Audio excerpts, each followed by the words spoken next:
तो ये सारा ऑपरेशन जो है वो आज CDA का करने का मकसद भी ये है कि जितनी भी जगह हैं इनको एक तबाहगुजार कराया जाए। दूसरा ये देखिए चलने की जगह पे ये सब जगहों के ऊपर जितनी गंदगी पड़ी हुई है ये सारी इन खाने के बर्तनों में जाती होगी। ये जगह भी अब CDA सील करेगा और ये बहुत ख़तरनाक है बेसमेंट के अंदर जब आप कुकिंग कर रहे होते हैं। जगह भी आप देखें कि ये भी जगह अब इन्होंने ताला लगा के इसको ये समझा कि ये लोग नहीं आएंगे। और यहाँ से आप देखें कि यहाँ पर कितनी गंदगी है। ये लोग भी हम खा रहे थे, इस्लामाबाद के लोग ये सब कुछ खा रहे थे। इसमें आप देख रहे होंगे कि इसी वजह से इसको ताला लगाया कि यहाँ पर ये गंदगी के ढेर है। एक ही जगह पर खाने के बर्तन, एक ही जगह गंदगी और एक ही जगह के ऊपर ये काम हो रहा था।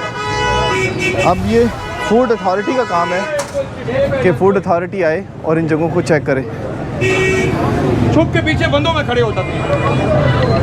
सीढ़ियाँ